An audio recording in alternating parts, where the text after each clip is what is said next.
that that's the style iBoy's going for here. And We'll find out. the thing as well here is that these chains of corruptions are going to get so much use in these fights because everyone on the side of Rogue Warriors is going to be in and grouped together, so that chain can start to spread and catch up multiple members on the Rogue Warrior side. It screams for me a lot of comfort towards Vici Gaming at the very least, and where we're singing their praises in Game 1, it was a great finish against Rogue Warriors. We're going to have to see if they can do it again here as we jump back on Summoner's Rift. Vici need wins. Not as much as Rogue Warriors. Rogue Warriors are in a very bad place right now. A loss here could mean they won't make playoffs, and they're out before we even get towards that final week. And even if Rogue Warriors make it over this hump, they still got Orangey, JDG, FPX to play. Yeah, so one of the hardest. Exactly. Rogue Warriors, they need to start things off right here. Already one down in the series does not bode well against Vici Gaming. And as we jump on the Rift, we can answer that question for you. It is going to be iBoy with the comment here. So Poke once again. iBoy has been favoring this particularly well. As Colonel Rogue Warriors all the way. He points his finger up and says, come on, what about Vici? What's happening there? So looking at iBoy with the comment and that lethality build you talked about, I think this is a moment where you probably should have gone for the other style of build. We talked about the on-hit, the Blade of the Rune King doing a huge amount. It also provided you a little bit more of the guaranteed late game damage against these Rogue Warriors composition, because you've just got so many members that you can actively auto-attack throughout if you go for the Runes Hurricane build as well. And when you're looking at the poke, well, it's not really going to hurt Lade too much. Crazy's got his passive regen, and even with Ruby and Harrow, Zhang Wuji can heal them up. So this is Vici saying, look, we want to hit super hard in this mid-game, and hopefully we can carry our way through that, but we're not certain if they will be able to hit that spike as hard as they want. Like they did against E-Star. Cube. Remember, he has to sustain here, but Crazy as well with the HP regeneration is hit. They get pretty low up in the top side, trading blows. Crazy actually losing out here, as you can see on the minimap. But I was having a bit of a laugh because Harrow had the best leash. If that was Soliki, you'd be like, wow, thanks bottom lane. Like double sapling from Lei. Senna even queued it. Thank you so much. And that brings me down to the bottom lane while we were talking about iBoy and the comment and what you'd like to see. Well, no one else is doing the Maokai and the Senna, the funneling strat here for the tank in the bottom lane. We've seen Ornn a couple of times in the LEC. We also saw the Trundle, but we're seeing something a little bit different. Yes, things are getting dangerous on the top side. We'll keep you updated there as well. But Lei bringing his own identity into the Rift this game. And I really enjoy it. I like seeing teams experiment with this in the bottom lane. That was close from Crazy. But continue. Can you continue? Is I'm not certain. I'm looking at this mini-map. There's a lot of movements about here. But press the attack on Ike's. Now, something that we normally see Conqueror on here, the Trundle. He's going to recheck as he flashes away. Okay. And okay. It was greedy from Ike's. You should have played down towards the bottom side scuttle because Irelia pushed Forge in. Cube does have control at top side, but wasn't in a position to roam down, so use the advantage that Vici has. But he's teleporting in with Harrow in this top side. Gets the movement speed, backs away for a quick second, but Harrow now ready for the cocoon, has flash available. Will he even need it? Cube to burn his immediately. And that teleport may have just ruined the lane for Cube. Cube is still relatively okay. He can still bully Crazy. The bigger problem here is if you start to get the poke down, they can look for a dive. So that looks like what they might be going for right now. It's still dangerous. Cube is really tough to dive or connected, even at this level 3 stage. But Minion Wave going to come in the nick of time as well. Harrow holds it until Rogue Warriors crash. Now for the dive. Crazy going to pull him back. Cube again gets bullied out, but underneath turret. Oh, Crazy takes up the last hit, but Cube will die in the end. Repel to juggle. It's first blood again for Rogue Warriors. Smart call from Rogue Warriors there to get Crazy to start it off, because even with the stun that could potentially come through onto him, the Haymaker was enough shield there to get him back out, and then Harrow can stay underneath the turret and finish off with the repel to keep him safe. I mean, this is a rinse and repeat of game number 1. Rogue Warriors made the top dive then again against Cube, but this time around, bottom lane still here for iBoy and Hung. The invade from Ike successful, trying to pull up camps and get a bit of a lead while the top lane falls into a pit. And this is much needed for Crazy. this is not a fun matchup for this set at all. As the Blade of the Rune King comes in, it gets a lot worse. The Blade of the Rune King comes in for Cube, it'll get a lot worse as well. So Crazy getting these early Ninja Tabis is really good because it means the set can survive this lane far better now. Crazy's first game here in this series. Crazy again, the BBQ Oliver's top laner. If you're an LCK fan, you'll remember I think it was the favorite team of many fans, purely because of the chicken. I think the casters even got chicken. I went to BBQ Oliver's. It is really good chicken. Oh, yeah? I went to Worlds last year. I don't know or 2 years ago. I should apologize, because I don't know if we should be talking about this KFC as an LPL sponsor. By KFC. Anyway, Crazy in this top lane. We're just having a quick look at Haro rejoining the fray up here. Summoners were burnt from Cube before. There's no teleport, so if he gets forced out of lane again, danger will strike. The wave is pushing into Crazy as well, so you can see Haro's priorities. As mid pushing too, he's got 2 lanes to pick from. Trying to decide where Haro is going to show his face, but you can see Hong hovering in this mid lane here as well. Trying to see if he can support Forge, because they're not certain as to where the Spider Queen is going to come from. I mean, Forge has level 6 with his big wave as well. Ruby just trying to get it himself for the Vanguard's edge. How close is he, I wonder? This minion? Yes, just picked it up here in the mid lane. As Ike's now on the top side, Haro, level advantage. Cube running towards this Tri-Brush. Good pillar onto Haro. But now the engage is more of a 1 versus 2. Haro joining in the fray. He flashes in on top of Cube, and Ike's can't do a thing. Walking up here, the cocoon doesn't land, but the showstopper is a point and click, and that was a big mistake by Vici Gaming. Massive mistake. Ike's realizes, oh god, Haro's actually on this top side. Unusual path from the Elite, so I don't think Vici expected her to be here, because she went from the Raptors, didn't path towards the bot side, went straight towards top again to help out Crazy. So Ike's thought they'd have the 1v2, was surprised when Haro showed up, threw down the pillar instantly because they realized they needed to get Cube out, but it wasn't enough. And this is part of the reason why I've been liking the jungle top duo of Crazy and Haro more than Holder, who, remember, last year, I mean, Haro and Holder did play a bit together, and I thought they were the wonder duo. Yeah. That never came into fruition. Haro and Crazy are kicking butt. Yeah, this is where there's a bit of miscommunication there. Ike's had already run away, and Cube stayed to try and get more damage down right as Crazy's shield was disintegrating. Yeah. But unfortunately, it means that both of Vici's players end up paying with their lives. That's not what you want at this early game. 3 kills on this Elise. Haro can have such a high impact in these lanes. And another game where we have a fasting Maokai for Rogue Warriors, and the jungler is mega fed. Just like when Haro was on the Graves. He's now 3-0 yet again. Runic Echo's already picked up. Level 6 here on the Elise with a level advantage. Vici, what they're trying to do is pick up the Dragon here. That will be successful. But if Ike's runs into Haro at this point, he's dead. As Lei and Wuji trying to do the same thing here. Let's go. So, last time we saw Lei on this Maokai, they played really heavily down towards the bot side with Haro to try and make the Haro get as fed as possible. But Ike's is just starting to get bullied out here. Good roam from Ruby. Hung, yummy, yummy. That is going to reset, sir. But good attempt. Solid effort, but now Rogue Warriors will be able to jump onto this. You can see everyone is collapsing. Vici a little bit more spread.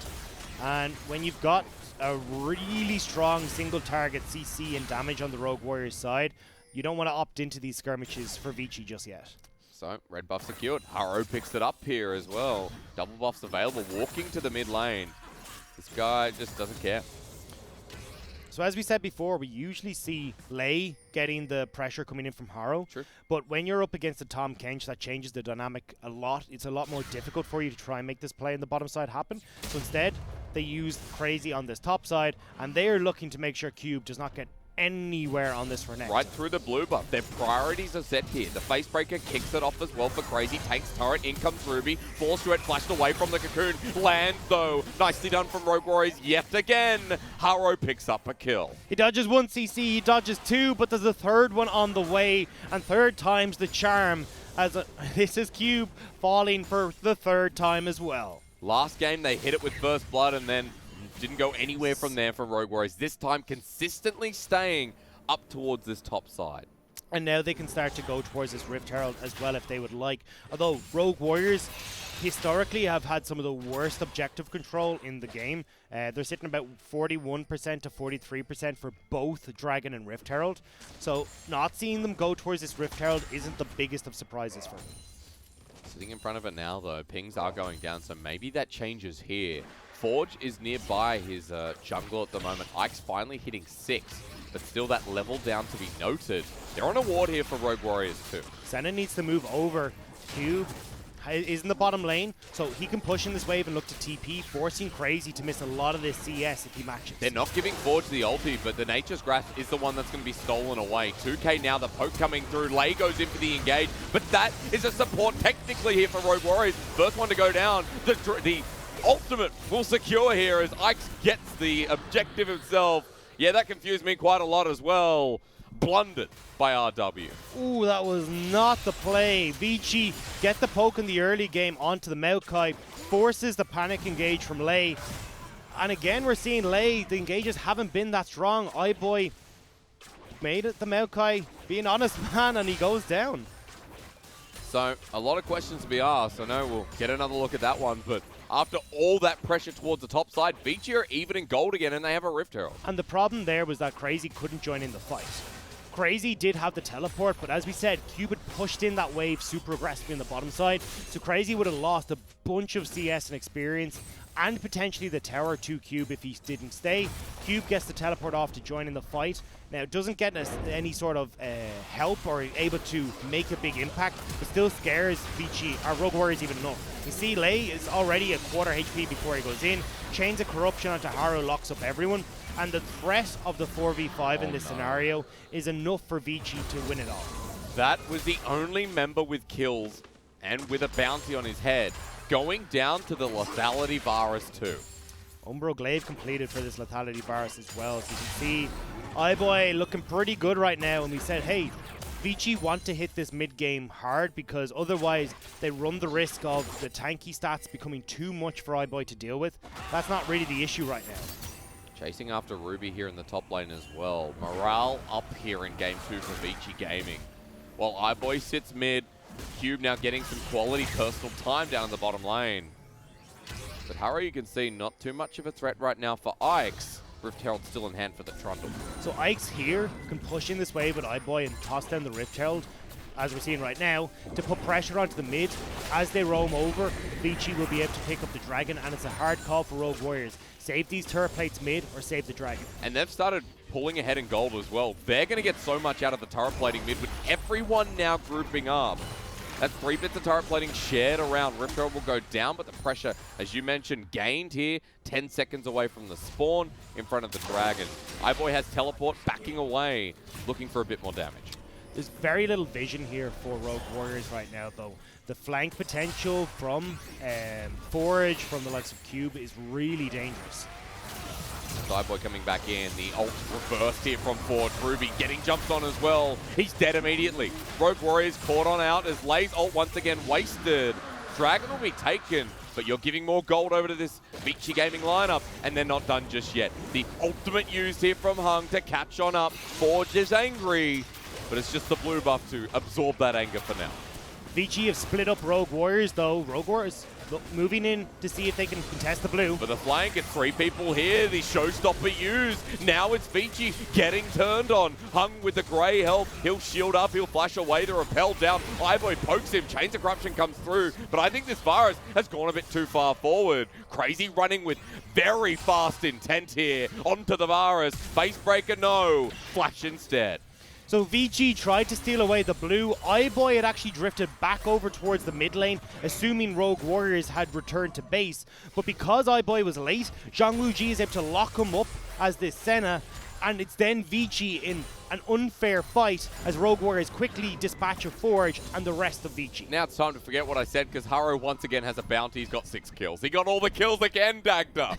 He's 6-1 as an Elise. But the problem is Elise is only single target damage. She falls off a cliff in the later stages. Haru needs to get this gold off onto other people, and right now that hasn't been the case. And as we start to skip away from this laning phase, the opportunities for Elise to find these early skirmishes, or these lane ganks is going to disappear. He just does so much damage, as you can see here. And Vici pretty much did what Rogue Warriors did, stuck around for way too long, and they got punished. It was greedy from Vici not realizing, look, we needed iBoy here at the same time.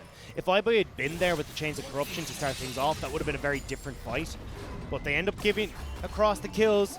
Eventually, though, Vici will be able to crack this mid lane turret as Rogue Warriors look to trade it in the top side of the map. Gold back to dead even at this point as well. Forge going to take his way an Elise Spider form. Okay, didn't have Ruby to take, so he's going to turn into Elise very soon. They wanted to see if Hung and iBoy could make their way up river and get this collapse off, so not quite able to do so. I think Forge, unfortunately with the Elise, is not going to be able to do too much there either. So again, we'll see Vici take a step back here, but importantly for Vici, they've cracked open this mid lane turret. It makes it a lot easier for them to put pressure onto these side lane turrets as well now, whereas we're still looking at Rogue Warriors trying to get that mid or the bottom lane turret. I just love watching Silas turn into a spider. It just doesn't do too much, but you know, for the fun of it, we'll take away blue buff anyway. Forge, a level lead in this lane too, with a CS lead in tow. Bottom lane, you look Maokai versus Varus, and iBoy has a 50 CS lead overlay. Even plus that 18, he's still ahead.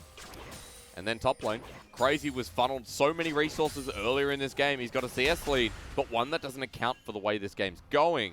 Vici now want to push this tempo a bit, as they seem to be looking towards top. So Crazy can still use this Blade of the Rune King to become a real split push menace. And if that's the way Rogue Warriors want to play, Ruby can do a similar stall, trying to finish his own Blade of the Rune King. And then it becomes a little bit more difficult for Vici to find the fight. iBoy going to be eaten up, almost caught out. The Nature's Grasp is good. iBoy dodging away from the ultimate, but Vici are caught out on the wrong side of Summoner's Rift here. Hung is the first one to go. Haro doesn't die. And Rogue Warriors with a crucial pick right in front of this objective. And it feels like Vici are very uncoordinated here, constantly going in to Rogue Warriors' waiting hands. Haro has so much damage on single targets as this Elise at the moment that if you get caught like that, you are undeniably going down without the rest of Vici to support you. And Ruby got a kill. Hey! Haro didn't get all the kills, but he still has 100% kill participation, so impressive as that may be, Ruby now gets a bit of resources as well, and that'll make up for the CS discrepancy I was talking about a little bit earlier. So Rogue Warriors definitely looking the goods here in game number 2, but with all the fighting back, we ain't out of the woods yet. We most certainly aren't, but at least, as you said, these items are starting to come through for Rogue Warriors. Sunfire Cape on the bottom side alongside that Glacial Shroud means that it's a little bit more difficult for iBoy to try and poke out lane, and especially with Ruby now completing the Blade of the Rune King, we can start to lifesteal up a little bit here for Rogue Warriors. So a bit of an easier time, but again, options for Rogue Warriors. Do they want to play on these side lanes? Do they want to try and go for these flank engage fights, or even a pick heavy stall is capable for them as well? Rogue Warriors have multiple facets that they can try and use in this, and that's the beauty of this composition versus what we saw in the last game. Just taking a look at the graphic we saw there. For anyone who is interested, I believe he's 1,300 gold up on Ike's, and CS at 15 is 6.7. a minute here is pretty high for a jungler. 114 here on the Elise. Now with Rift Herald mid. More resources getting channeled in. Who's nearby? Well, no one. Doesn't matter. There's no turret plating, but teleport being used. Rogue Warriors will move across to try and secure their second dragon of the game. Great vision control here for them to spot out where Vici are coming from and try and set up for them to get onto the back line. They don't want to give it away. Forge has the ultimate available. Nature's Grasp throughout. There's going to be double Treebeards going through this one, but Lei is the target. Vici gaming in the back of the pit. Ike's looking for the steal, trying to hit away the dragon, but it is in the end smited away by the Elise. But Rogue Warriors lost the fight because of it. It's 3 for 1 and a double to iBoy. So Rogue Warriors, oh, hang on, they're still chasing here for Vici. They will get the backs off, I believe. iBoy with the hail. Oh, just in time, and it's Haro, no! He's got so much gold. Vici sent 4 into and repel onto the blast cone. Forge is set backwards, but Cube is going to flash for this one. He wants the shutdown. Yes, he can. It's Renekton. No, he can't. No, he can't. Haro continues forward. Don't listen to me. Oh my God, that was disgusting. Now for Forge. Let's go. Another 1 versus 1 repel. Haru's on the great escape. Still going. Volatile spiraling. Hung gets a slide. Yes, he got another one. And with the center ulti, he actually can do this. He can. He's going to kill Forge. Teleport's going to kill Forge. Almost dying. Forge. Oh, he heals up the Kingslayer. Big Haro finally goes to sleep. Not without giving a few nightmares to Vici Gaming before he does that. Jesus. Taking out two of them. You said it. This guy has so much gold on him right now, and everyone is chasing him one by one, which is perfect for this Elise. She manages to turn around two of the kills, nearly onto Forge, and with all that time wasted, Rogue Warriors got back out on the map. And they actually got something. So, if you talk about translating the lead, Haro definitely did that in that one play. You can see Morellonomicon now picked up, and Rogue Warriors have the shove here as Baron spawns. So the problem for Rogue Warriors in that last fight, even though Haro did great at the end there, they didn't look for the flanks. This is how they need to start playing this to get at least Crazy or Ruby onto iBoy. Forge, Ike's, Cube, they're all going to be in your face, and you're going to have to deal with them eventually, but you need to try and have someone threaten iBoy. He's the main source of damage on this lineup, and if he goes down early, well, then you can have these Blade of the Rune Kings work in the skirmish and the brawls you'll get with the other members of Vici. Kill iBoy. You got to get through Hung first. That's the important part. Night Foul here on the Tahm Kench first. Almost triple lethality item finish for iBoy, who's level 11. So this is going to be the trouble. Watch iBoy coming up as Vici return to the map and start clearing out these waves themselves. I want to compare items here because we've only got one lethality item for Jung Wooji, but more about comparing what Lei has with the Sunfire Cape and Glacial Shroud. Haro got spotted on the bottom side of the map here. So this is why Vici are now starting to aggressively get vision control in this top side. And if that happens again, they can quickly turn towards this Baron. Not the greatest Baron take because iBoy has gone this lethality build, but you still do have to be careful because just the passive damage on the W will do a good bit against the Baron. I'd be super scared about where Haro is right now. And for iBoy and Hung, this is going to become a reality again. Good Cocoon, the flashes from lane. Can Hung eat him up? The answer, yes, but iBoy now on the grand escape.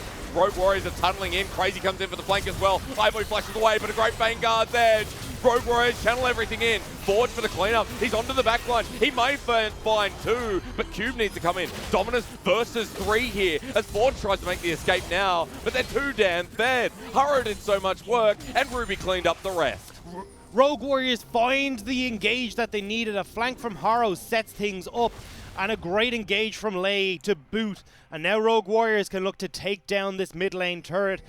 Won't be able to push on for the inhibitor, but at least it's more gold going over onto the other members of Rogue Warriors. They're already 2k up, and you see what happens. As you mentioned, when iBoy goes down, that fight is Rogue Warriors to take. Forge trying to bring it back. As Colonel says, yet again, I was right. Favoring Rogue Warriors here at this point in the game. Haro has 11 kills. He has 11 kills. Haro has goddamn 11 kills. And this is why you can see iBoy going down so quickly here. The lockup again comes through just in the edge, which is really unfortunate for iBoy there, just getting clipped by the Maokai ultimate. And then it allows the rest of Rogue Warriors to follow through with this setup. Forge answers back, yes, but Cube wasn't there to begin with. And you can see here, once iBoy's down, the follow-up damage just isn't there for Vici. A lot of doubles going through in that fight as well. Forge was the one who got the shutdown, increasingly so on Haro, but Haro still has a bounty. 11 kills you mentioned. I see his Zonyas as well. My eyes are drifting towards Cube and Crazy in the top lane. Sure. But it's supposed to be a really tough matchup for Crazy. Crazy's a half item ahead of his lane opponent, and that's coming back to those 10 assists and the 40 CS he's managed to pick up just off of the way Rogue Warriors have been picking up these side lane waves. He's better than Bond. 0010 here in the top lane as well. 50 CS up is big. Rogue Warriors, however, split between the map. As the pick still trying to come out. Crazy's trying to get this flank here, and it could be directly onto iBoys in the back line. Ike's, though, does get a crucial ward down to spot out that. But this is where they want to go, towards Cloud. Baron is up, though. So a dangerous move for Vici, not fully committing just yet. Onto Lei, the Nature's Grasp is used. That's a big ult. If they can escape, Ruby frontlining this one with Crazy as well. Ike's is going to be locked up. Flawless duet. Nothing yet. iBoy poke onto the minion wave. Now Forge has stolen away his own Nature's Grasp, and Rogue Warriors have to be careful about pushing up too far here. If they get grouped all in one area, it's open season for iBoy. You see Yomu's was popped there. Expecting something. Rogue Warriors walking towards the Baron. We're playing around mid. Look at the flanks though, again, Ruby and Crazy, they separate and now they're going in. When he can't get Jungwooji, Ruby still on the side, Crazy as well, they're going for iBoy, slowed on down, Hung has to save his 80 carry, eaten up before the piercing darkness comes through, but with the Vanguard's edge, Hung is dead, iBoy about to be dead as well, and Vici are trying to salvage the fight. Only one going down in Ruby, 3 dead for Vici. This is so well played by Rogue Warriors. Yes, Ruby gives us life, but we said crucially takes out iBoy's Varus. And now Rogue Warriors can turn over towards this Baron. Well deserved after that fight. Very refreshing to see Rogue Warriors bringing themselves back after that game number 1. All Vici can do is trade for the Cloud Dragon. Baron on this team, Rogue Warriors with a 5k gold lead now. Everything's looking up to take us to a game 3. And we talked about how iBoy wanted this mid-game to go in Vici's favor. When you opt in towards the lethality Varus, your poke is really strong on squishies, but definitely against the likes of the Set, the Irelia, the Maokai, you're now going to start to see the damage fall off where he can't deal as much as he would have liked to if he'd gotten the proper setup with the on-hit build. So now Vici are starting to struggle a little bit at 1, keeping iBoy safe, but 2, having the consistent damage to take down these life-stealing bruisers. The past 2 fights where iBoy has just been heavily targeted, Rogue Warriors have done everything to get towards that backline and both have been successful. Haro as well, if he's a person that locks onto you, you're dead. At this point, no matter who you are, you're probably going to die with this 12-3-3 Elise. And this is why they need to start playing back as a protect the iBoy composition. Flop iBoy in the middle as the president, and you've got all the bodyguards around him. Hong to keep him safe. You've got Ikes to try and keep this Elise off of him. Forge as well, just stunning whoever Crazy or Ruby gets too close. This has to be the way you play it, but they found a flank once again. Here comes the Righteous Glory. Lei wants to go in. The Christmas tree lights up. Now Rogue Warriors grouping up with the Baron buff. 4 members top. Crazy in the mid lane. And Vici slow to get around to this one. Jungwooji starting to get a poke out as well. Forge going in with the ulti. They want to go in. 4 versus 3. The poke starting to come out. The ultimate from the center. Ruby jumps in once again. But iBoy, they can't get to him. Teleport to join the fight. Cube is running with his home guard. Right into Ruby. Turns around with the Vanguard's edge. But iBoy ain't getting close to that. He pokes him down. Now with Crazy on the flank. Haro joins in as well. Forge is the first one. They have a lot of damage between these two. And with Jungwooji still alive, now it's front to back, baby. Run for your life. This Elise is scary as hell. The beginning of that fight was disastrous for Rogue Warriors, but Crazy finally makes his way across from the mid lane and turns it all in favor of the Warriors. Now they can push in towards this tier 3 in the top lane. Haro's giving us that Worlds 2018 performance. You remember him, Ezreal jungle with the runic echoes. This man hits even harder on this Elise in game 2. Inhibitor broken, Rogue Warriors momentum up here in the series, and Haro level 15 to level 12 over Ikes. Look, we can look at the veterans. We can look at Haro, who's gone to Worlds. We can look at Crazy coming across from the LCK. But Ruby is doing work on this Irelia as well. Might have gone down at the start of this fight, but look how much damage he's putting out before he actually drops. And this is crucial for setting up when you can see the Set. Crazy on the bottom side of the map here, trying to find the flank. Ruby gets the damage, so when Crazy arrives in here, there's no safety from the pit boss. Haro jumps in, and you're right, the pit boss does the work here. But as soon as Haro locks you down, that's it. The joint performance, what did we say at the start of this game? Together, they kick butt. You're pointing at Nash's tooth, aren't you? I am pointing at Nash's tooth. So very fat Elise wants to get very, very strong. Really good in these team fights where you can get multiple auto attacks off if you're able to stay alive. And because Haru's so far ahead here, the W proc that you get can give you so much lifesteal that you're able to stay alive with this added little bit of attack speed. Plus he's going in, no one could really kill him at this point anyway. Ooh. There's free roam in these fights, and Vici on the last legs in the second game. It's going to require a miracle here. It's going to require iBoy with a big ulti. It's going to require Forge to get onto Haro. At this point, wave clear is there, but Rogue Warriors looking for a fight off the back end of it. And keep your eyes on the mid wave. Crazy has just pushed it in, so now you need Forge to deal with the top wave, has to deal with the mid lane that's crashing as well.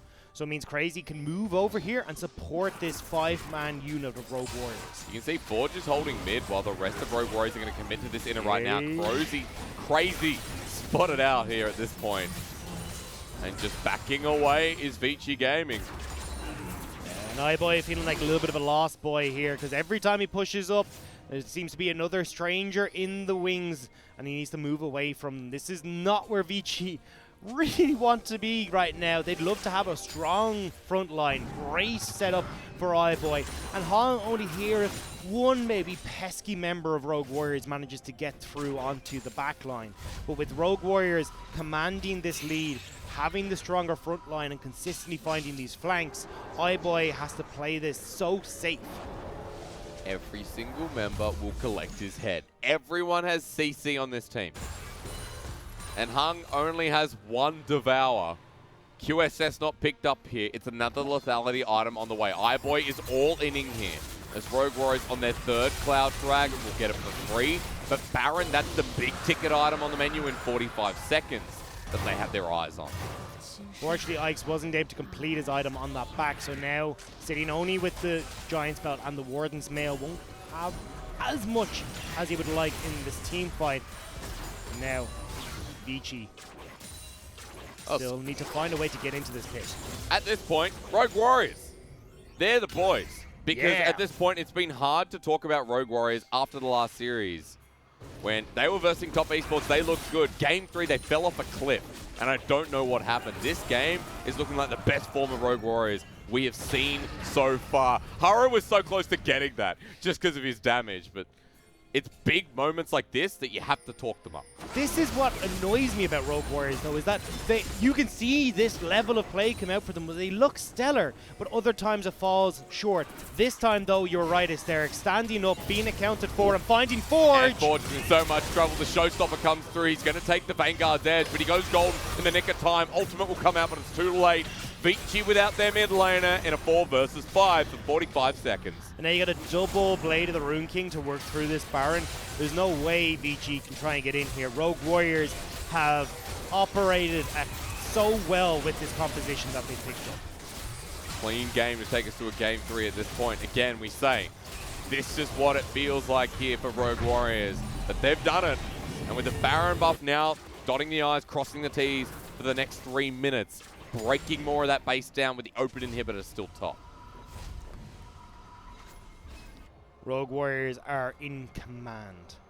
Items are flooding in at the moment as well. Deadman's Plate for Crazy gives them extra opportunities to move into these fights and find the flanking opportunities that we're looking for. You've got Ruby as well, who's now started to get the Jorm's Fist, so being a little bit tankier in these fights as well and getting that steric stage soon. Cube run. He's 2 levels behind. And Crazy's just running at him. This Renekton is dead. It's just about how he dies at this point. As Cube has the TP, but is he going to use it? Get the turret. He's got Demolish. Go back for the turret.